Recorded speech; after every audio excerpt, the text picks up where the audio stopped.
దేవుని గ్రంథములో నుండి కీర్తనల గ్రంథము 145వ కీర్తన 145వ కీర్తన 9-10 వచనాలు నేను చదువుతాను.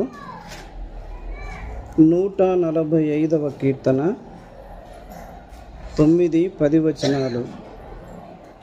యెహోవా అందరికీ ఉపకారి, ఆయన కనికరములు ఆయన సమస్త కార్యముల మీద ఉన్నవి.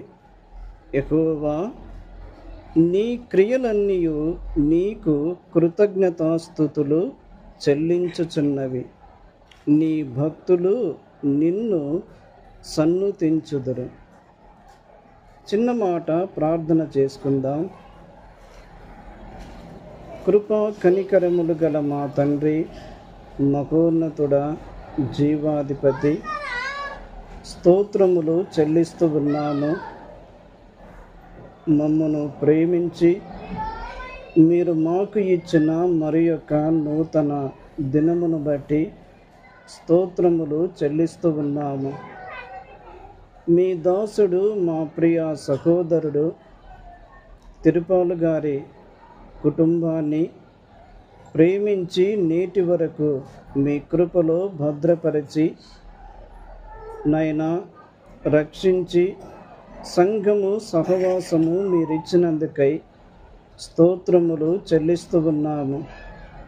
మీ దాసుని జీవితములో మీరు చూపిన కృపను, మీరు చేసిన మేలులు, మీరిచ్చిన ఆరోగ్యమును జ్ఞాపకము చేసుకొని మిమ్మును స్తుతించుట కొరకై ఈ కూడికను ఏర్పాటు చేసుకొనుటలో మీరు మా ప్రభువా ఇచ్చిన ఈ శ్రేష్టమైన సహవాసమును బట్టి స్తోత్రములు చెల్లిస్తూ ఉన్నాం. మీ దాసుని మీరు బలపరచండి, ఆరోగ్యముతో నింపమని, కుటుంబాన్ని దీవించుమని ప్రార్థన చేస్తూ ఉన్నాం. మీ సన్నిధిలో మీ వాక్యము చదువుకొని ఉండగా మాతో మీరు మాట్లాడుమని, మమ్మును దర్శించుమని యేసు క్రీస్తు నామమున స్తోత్రములు చెల్లించి వేడుకొనుచున్నాము తండ్రి. ఆమేన్. ప్రభువునందు ప్రియులారా, ఈ రాత్రి కాలము మనము 145వ కీర్తన 9-10 వచనాలు మనము చదువుకున్నాము. ఈ 2 వచనాలలో 9వ వచనములో యెహోవా అందరికీ ఉపకారి, 10వ వచనములో యెహోవా నీ క్రియలన్నీయు నీకు కృతజ్ఞతాస్తుతులు చెల్లించుచున్నవి. 9వ వచనములో యెహోవా అందరికీ ఉపకారి, ఆయన కనికరములు సమస్త కార్యముల మీద ఉన్నవి. ఈ రాత్రి కాలము 2 ప్రాముఖ్యమైన మాటలు మనము జ్ఞాపకము చేసుకొనబోతున్నాము. ఏమిటి 2 ప్రాముఖ్యమైన మాటలు అంటే, ఒకటి దేవుడు ఉపకారి, రెండవది దేవుని క్రియలు. దేవుడు ఉపకారిగా ఉన్నాడు అంటే మేలు చేయువాడు, సహాయము చేయువాడు, బలపరచువాడు, ఆయన కృపచూపువాడు. ఆయన అందరికీ ఉపకారిగా ఉన్నాడు. యెహోవా అందరికీ ఉపకారి. ఇంగ్లీష్ బైబిల్లో ఒక చక్కని మాట ఉంది. ఏమిటి అంటే, the Lord is good to all. The Lord is good to all. యెహోవా అందరికీ ఉపకారి అంటే దేవుడు చాలా మంచివాడు. మంచివాడు, మేలు చేయువాడు, ఉపకారము చేయువాడు. ఆయనలో మంచితనము నిండుగా ఉన్నది.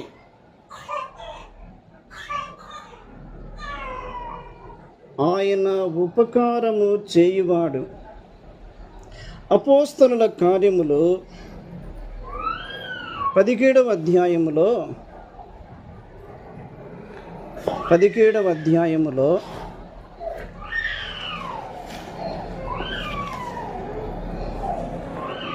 25వ వచనం చూడండి. ఆయన అందరికి జీవమును ఊపిరిని సమస్తమును దయచేయువాడు గనుక తనకు ఏదైనను కొదువ ఉన్నట్టు మనుషుల చేతులతో సేవింపబడువాడు కాడు. ఆయన అన్నిటికంటే ముందుగా ఉన్నవాడు. ఆయన అందరికంటే పైనున్నవాడు. ఆయన ఉన్నతమైన స్థలములో ఉన్నవాడు కదా. ఏ మనుషుడును సమీపింపరాని తేజస్సులో ఉన్నాడు. మన ప్రభు మహిమలో ఉన్నాడు, ఉన్నతమైన స్థలములో ఉన్నాడు, నిత్యత్వములో ఉన్నాడు, పరిశుద్ధమైన స్థలములో ఉన్నాడు. ఏ మనుష్యుడును సమీపింపరాని తేజస్సులో ఉన్నాడు.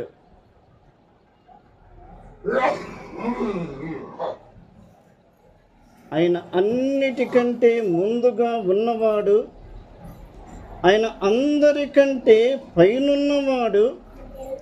ఆయన అందరికీ జీవమును ఊపిరిని సమస్తమును దయచేయువాడు. మాత్రమే కాదు, ఆయన అందరికీ ఉపకారి. ఆయన యందు పక్షపాతము లేదు. లోకస్తులకు, దేవుని పిల్లలకు ఆయన సమానముగా తన ప్రేమను పంచిపెడుతున్నాడు. ఆకాశము, భూమి, గాలి, నీరు, ఋతువులు ఇవన్నీ కూడా ఆయన అందరికీ సమానముగా ఇచ్చుచున్నాడు. అయితే ప్రియులారా, ఆయన ఉపకారము చేయువాడు. ఆయన మేలు చేయువాడు. మేలు చేయుట కొరకే ఆయన పరలోకము నుండి భూలోకానికి పంపబడినవాడు.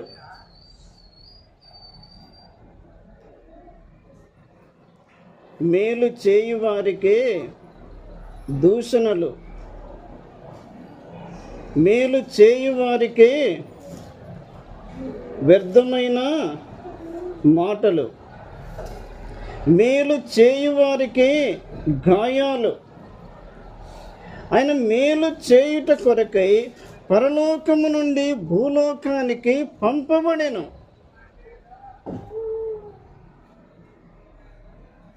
రోగులను స్వస్థపరిచెను, కుంటివారికి కాళ్ళు ఇచ్చెను, గ్రుడ్డివారికి కన్నులు ఇచ్చెను, మూగవారికి నోరుని ఇచ్చెను, చనిపోయిన వారిని సహితం ఆయన తిరిగి లేపెను. దురాత్మల చేత నానా విధములైన రోగముల చేత బాధపడుతున్న వారు ఆయన యొద్దకు వచ్చి ఆయనను తాకినప్పుడు అనేకులు స్వస్థత పొందిరి. ఈ భౌతిక సంబంధమైన మేలుల కంటే గొప్ప మేలు ఏమిటి? మన ప్రాణమును విమోచించినవాడు. మన ప్రాణమును విమోచించుట కొరకై యేసు క్రీస్తు ప్రభు మానవుడుగా లోకానికి వచ్చి కలువరి సిలువలో బలిగా అర్పించబడెను. దూషింపబడియు బదులు దూషింపలేదు, శ్రమ పెట్టబడియు బదులు శ్రమ పెట్టలేదు. న్యాయముగా తీర్పు తీర్చు దేవునికి తన్ను తానే అప్పగించుకొనెను. దూషించబడెను, తిరస్కరించబడెను, గాయపరచబడెను, వేదన పొందెను. ఆయన సిలువలో తన రూపమును కోల్పోయెను. మనుషులు చూడనులని వాడు ఆయన. నీ నా ప్రాణము పాతాళమునకు వెళ్ళుచూ ఉండగా నీ నా ప్రాణమును విమోచించుట కొరకై యేసు క్రీస్తు తన ప్రాణమును మన కొరకై పెట్టెను. తన దేహములో నుండి అమూల్యమైన రక్తమును చిందించెను. యేసు క్రీస్తునందు విశ్వాసం ఉంచిన వారు ఎంత ధన్యులు! యేసు క్రీస్తు రక్తములో కడుగబడిన వారు ఎంత ధన్యులు వారు! అయితే ప్రియులారా, రక్షించబడిన మన జీవితాలలో మనము కూడా నేర్చుకొనవలసినవి ఉన్నవి. నెహెమ్యా గ్రంథము 9వ అధ్యాయము. నెహెమ్యా గ్రంథము 9వ అధ్యాయము 20వ వచనములో, వారికి బోధించుటకు నీ ఉపకారాత్మను దయచేసితివి, నీవిచ్చిన మన్నాను ఈయక మానలేదు, వారి దాహమునకు ఉదకమిచ్చితివి. నిజముగా అరణ్యములో ఏమీయూ తక్కువ కాకుండా 40 సంవత్సరములు వారిని పోషించితివి. వారి వస్త్రములు పాతగిలిపోలేదు, వారి కాళ్ళకు వాపు రాలేదు. దేవుడు ఐగుప్తు దేశములో నుండి తన ప్రజలను వెలుపలికి తీసుకొని వచ్చాడు. వెలుపలికి తీసుకొని వచ్చిన తర్వాత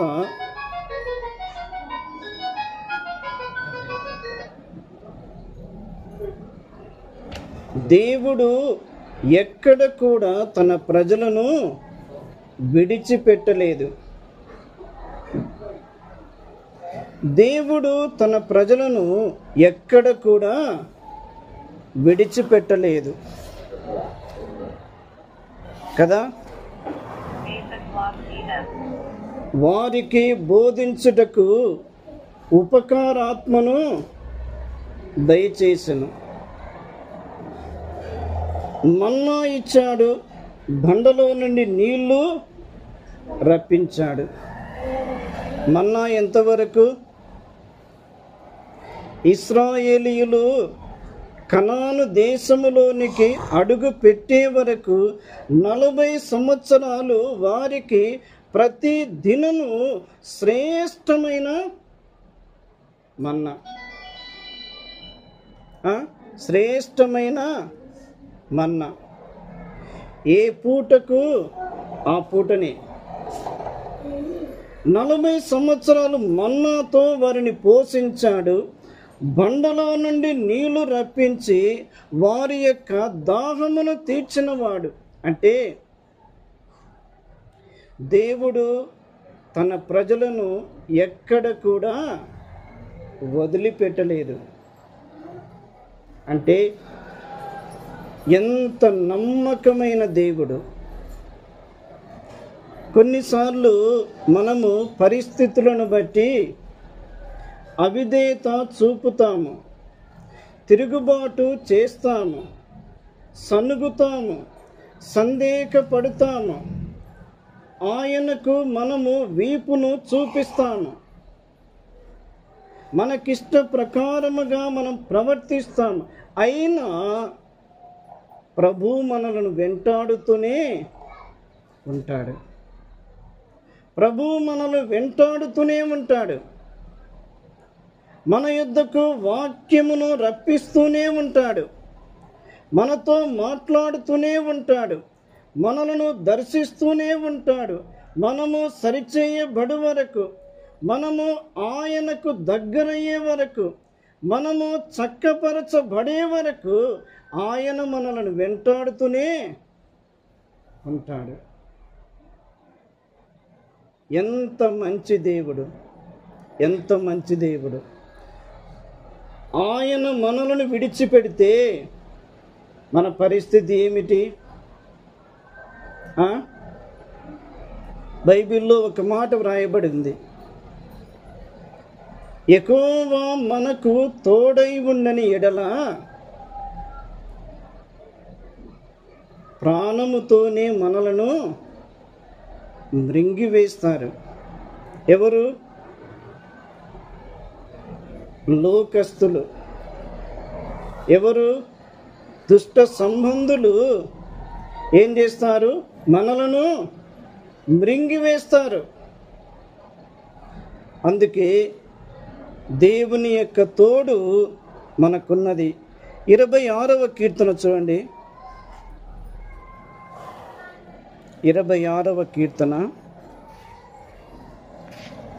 2వ వచనములో,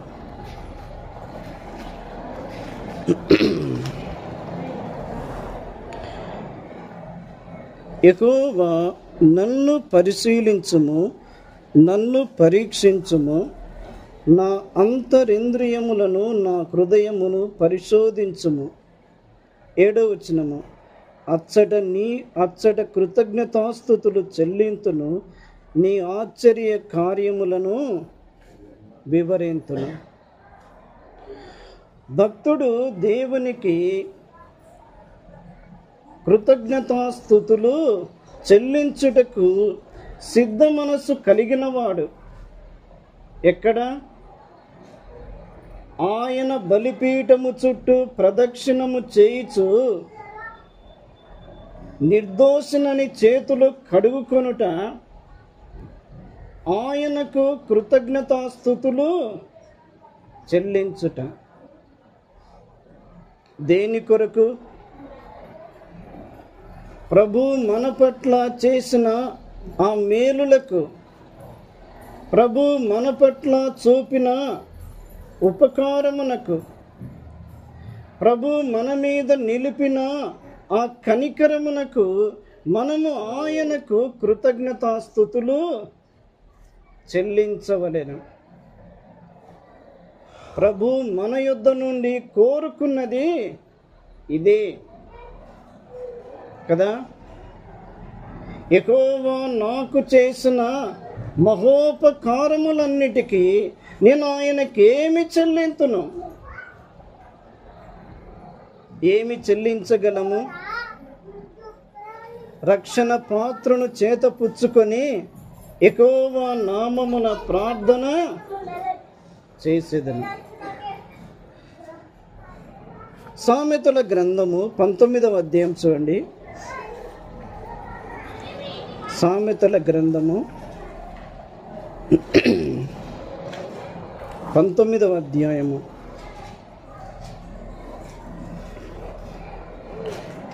8వ వచనం చూడండి. సామెతల గ్రంథము 19వ అధ్యాయము 8వ వచనం. సంపాదించుకునివాడు ఆ బుద్ధి సంపాదించుకొనువాడు ప్రాణమునకు ఉపకారి, తన ప్రాణమునకు ఉపకారి. వివేచనను ఆ లక్ష్యము చేయువాడు లక్ష్యము చేయువాడు మేలు పొందును. ఇక్కడ బుద్ధి సంపాదించుకొనువాడు తన ప్రాణమునకు ఉపకారి. తన ప్రాణమును తానే కాపాడుకొనుటలో ఆ వ్యక్తి ఏమి కలిగి ఉండాలి అంటే బుద్ధి కలిగి ఉండాలి. కుటుంబములో కానీ, సంఘములో కానీ, సమాజములో కానీ ప్రాముఖ్యమైనవి బుద్ధి, జ్ఞానము, వివేకము. బుద్ధి, జ్ఞానము, వివేకము ఇవి చాలా ప్రాముఖ్యమైనవి.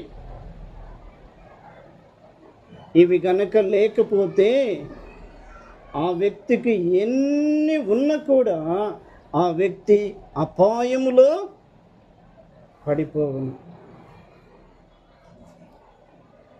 మరి బుద్ధి, జ్ఞాన, వివేకములు ఇవి ఎక్కడ దొరుకుతవి? ఎక్కడ దొరుకుతవి? యోబు గ్రంథములో చదివినప్పుడు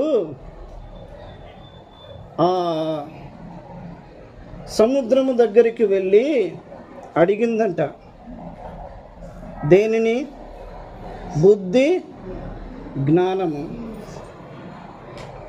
నీ దగ్గర జ్ఞానము ఉందా? నీ దగ్గర బుద్ధి ఉందా అంటే సముద్రం అంటుంది అది నా దగ్గర లేదు. అగాధము దగ్గరికి వెళ్ళి అడిగితే అగాధము కూడా నా దగ్గర లేదు. మరి వివేచన దొరకు స్థలం ఎక్కడ అంటే గమనించండి, సజీవులందరి కన్నులకు, ఆకాశ పక్షులకు మరుగు చేయబడి ఉంది. ఏది? బుద్ధి, జ్ఞాన, వివేకములు.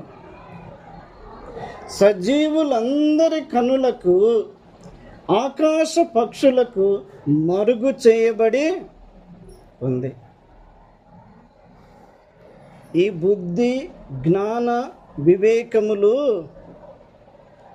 లోకములో బంగారము ఉంది, వెండి ఉంది, స్ఫటికము ఉంది, రత్నరాసులు ఉన్నవి. వీటితో సాటి అగునా? బంగారము దాని ఎదుట ఎత్తనేకూడదు, పగడములు దాని ఎదుట ఎత్తనేకూడదు.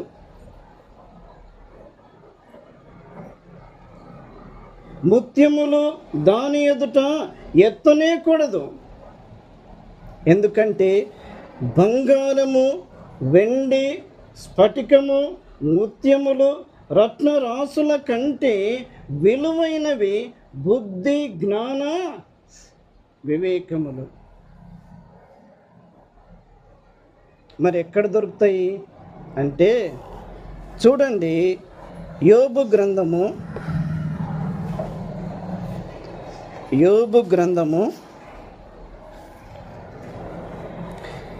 28వ అధ్యాయము.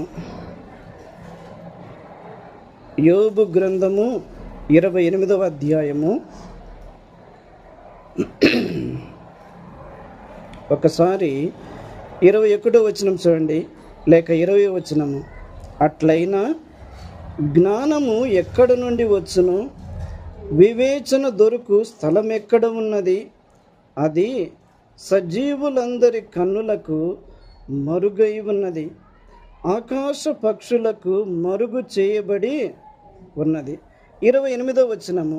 మరియు యెహోవాయందలి భయభక్తులే జ్ఞానమనియు, దుష్టత్వము విడుచుటయే వివేకమనియు ఆయన నరులకు సెలవిచ్చెను. దొరికిందా జవాబు? దేవుని యందు భయభక్తులు ఎవరైతే కలిగి ఉంటారో వారికి జ్ఞానము దొరుకుతుంది. దేవుని యందు భయభక్తులు కలిగి ఉండువారు వారు దేవునికి మరింతగా దగ్గరవుతారు. దేవుని యందు భయభక్తులు కలిగి ఉండువారు వారు లోకమును ద్వేషిస్తారు. దేవుని యందు భయభక్తులు కలిగి ఉండువారు వారు దేవునికి మరింత దగ్గరవుతారు. దేవునికి దగ్గరవుతున్న కొలది దేవుడు మనకేమిస్తాడు? జ్ఞానమును ఇచ్చువాడు. ఉదాహరణకు సొలొమోను దేవుని యందు భయము భక్తి కలిగి ఉన్నాడు. దేవుని యందు భయము భక్తి కలిగి దేవుని సన్నిధిలో దహన బలులు అర్పించి ప్రార్థన చేశాడు. ఏమని? జ్ఞాన వివేకములు నాకు దయచేయము. దేవుడు వెంటనే సొలొమోనుకు జ్ఞానమును వివేకమును మాత్రమే కాకుండా సొలొమోను అడగనిది ఐశ్వర్యము, ఘనత, సంపద, అధికారము. చూచారా? కాబట్టి మన ప్రాణమును మనము కాపాడుకొనుటలో మన చేతిలో ఉన్న బలమైన ఆయుధం ఏమిటి? బుద్ధి జ్ఞానము. అక్కడే సామెతల గ్రంథము 19వ అధ్యాయము 17వ వచనం చూడండి.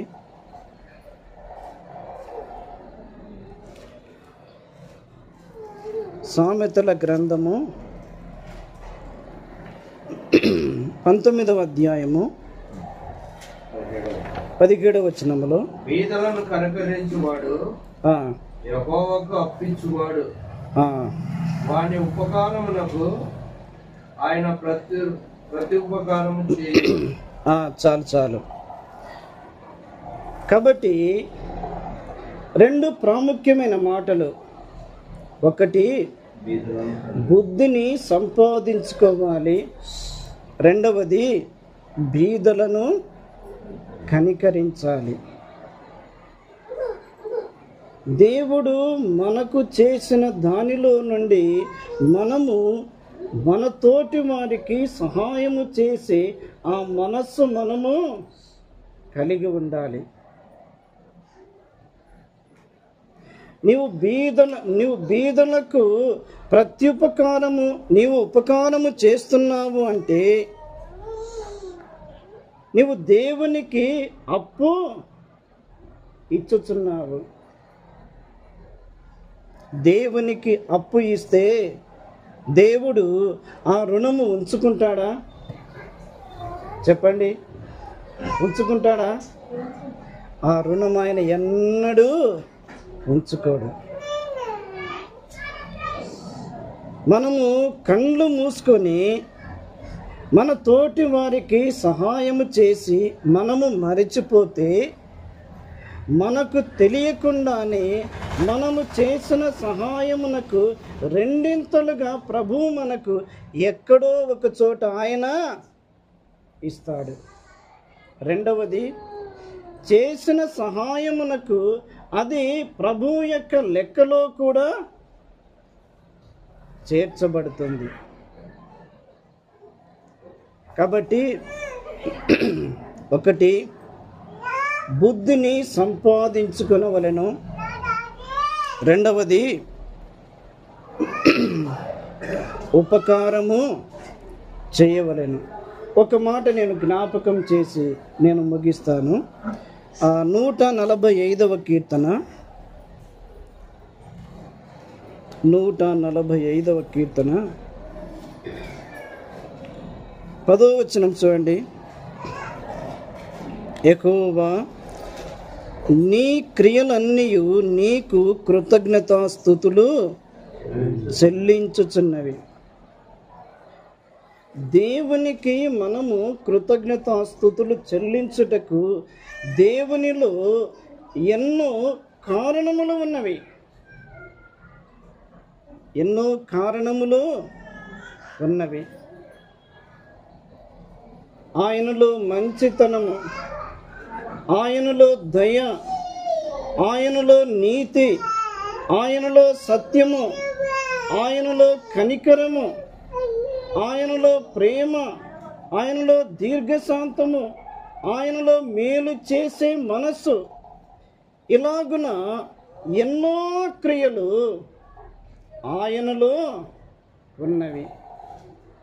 భక్తుడు అంటున్నాడు, నీ క్రియలే నీకు కృతజ్ఞతాస్తుతులు చెల్లించుచున్నవి. చెడ్డ క్రియలు కలిగిన వారిని లోకం ఏం చేస్తుంది? దూరముగా ఉంచుతుంది. మంచి క్రియలు కలిగిన వారికి అనేకులు పరిచయం అవుతారు. మన ప్రభువులో ఎన్నో శ్రేష్టమైన క్రియలు ఉన్నవి. క్రియలు అనగా పనులే. ఒక మాట చూడండి, 111వ కీర్తన, 111వ కీర్తన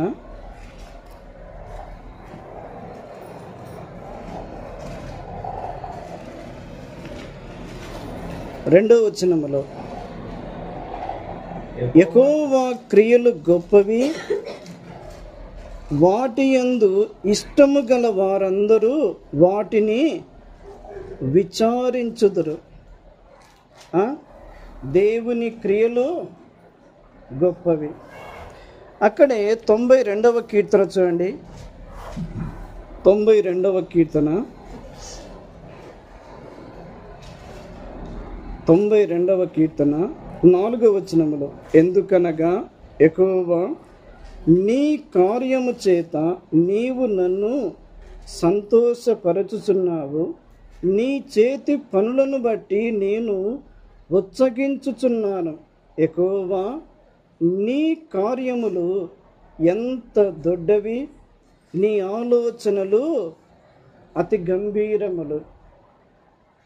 దేవుని క్రియలు గొప్పవి.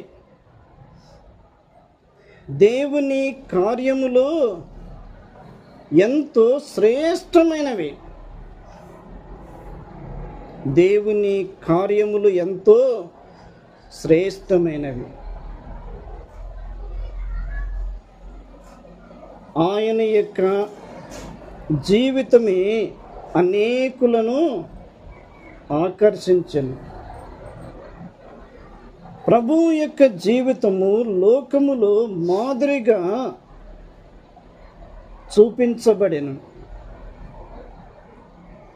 ఆయన యొక్క క్రియలు, ఆయన మాటలు, ఆయన పనులు, ఆయన సాక్ష్యము, ఆయన సేవ, ఆయన పరిచర్య, ఆయన చేస్తున్న ఉపకారము, ఆయన చేస్తున్న మేలులు అనేకులు గమనించి ఆయనను వెంబడిస్తూ ఉన్నారు.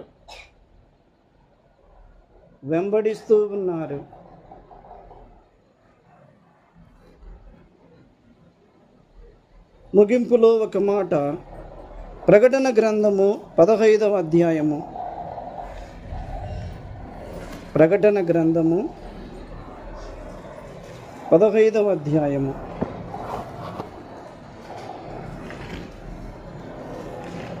3వ వచనము,